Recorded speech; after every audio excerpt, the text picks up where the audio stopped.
ہر رات کا آخری حصہ دعاؤں کی قبولیت کے لیے ہے۔ اس وقت اللہ رب العزت خود بندوں سے فرماتا ہے تم لوگ مجھ سے مانگو میں دوں گا۔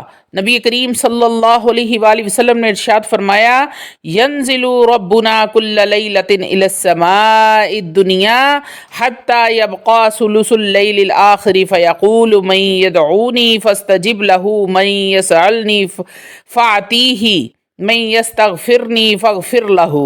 ہمارا پروردگار ہر رات میں آسمان دنیا پر آ کر فرماتا ہے کون ہے جو مجھ سے دعا کرے میں اس کی دعاؤں کو قبول کروں، کوئی مجھ سے مانگنے والا ہے جو مجھ سے مانگے اور میں اس کو دوں، کوئی ہے روزی کا طلبگار جو مجھ سے روزی مانگے میں اس کو حلال رزق عطا کروں۔ اللہ والو، جمعے کی رات نبی کریم صلی اللہ علیہ وآلہ وسلم نے ارشاد فرمایا ان فی لیلۃ الجمعۃ للساعۃ الدنیا ساعۃ الدعاء فیہا مستجاب۔ جمعے کی رات میں ایک ایسی گھڑی ہے کہ اس میں دعا قبول کی جاتی ہے۔ جمعے کے دن بھی ایک ایسی گھڑی ہے جس میں دعا ضرور قبول ہوتی ہے۔ نبی کریم صلی اللہ علیہ وآلہ وسلم نے ارشاد فرمایا ان فی الجمعۃ للساعۃ لا یوافقها عبد مسلم قائم یصلی یسأل اللہ خیرا الا اعطاه ایاہ۔ جمعہ کے دن ایسی گھڑی ہے جس مسلمان کو نماز پڑھتے ہوئے مل جائے، اس میں وہ اللہ سے بھلائی مانگے تو اللہ تعالیٰ اس کو ضرور دے گا، اور وہ گھڑی عصر کے بعد غروب آفتاب ہونے تک ہے۔ دل جب کسی چیز کی شدید خواہش کرتا ہے اور یہ خواہش اتنی گہری ہو کہ ہمیں نیند سے بیدار کر کے اللہ کے حضور لے جائے تو یہ محض ایک عام طلب نہیں رہتی، بلکہ اس میں کوئی خاص حکمت پوشیدہ ہوتی ہے میرے رب کی۔ ہر کوئی تہجد کے لیے نہیں اٹھتا۔ اگر کسی چیز کی چاہت ہمیں تہجد کی نماز ادا کرنے پر مجبور کر دے تو یہ اللہ کی طرف سے ایک خاص اشارہ ہوتا ہے کہ وہ ہمارے دل کی کیفیت کو جانتا ہے۔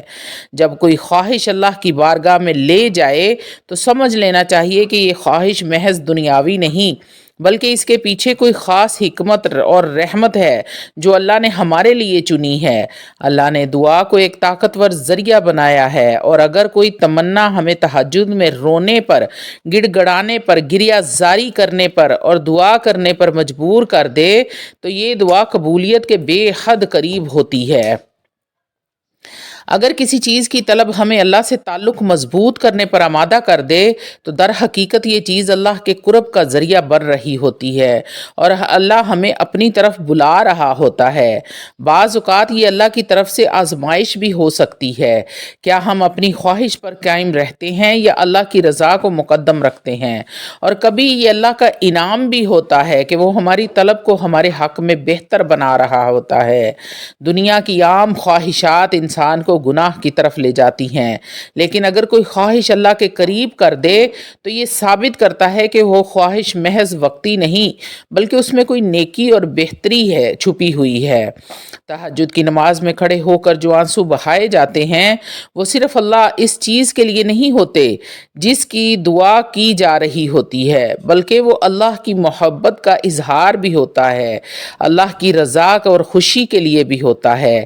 اگر کوئی دعا تہجد میں کی جائے لیکن اس کا نتیجہ فوراً نہ نکلے تو سمجھ لینا چاہیے کہ اللہ بہتر جانتا ہے کہ وہ کب اور کیسے اور کہاں عطا کرے گا۔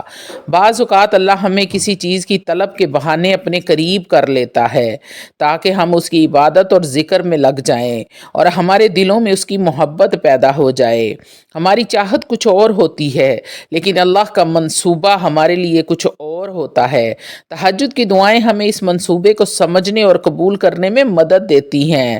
تہجد میں مانگی گئی دعائیں فوراً قبول نہیں ہوتی بلکہ وہ ہمیں صبر، قناعت اور اللہ کی رضا میں راضی رہنے کا ہنر سکھاتی ہیں۔ کوئی خواہش اگر ہمیں تہجد تک لے آئے تو یہ سمجھنا چاہیے کہ اصل کامیابی وہ خواہش نہیں تھی بلکہ اللہ کا قرب حاصل کرنا ہے۔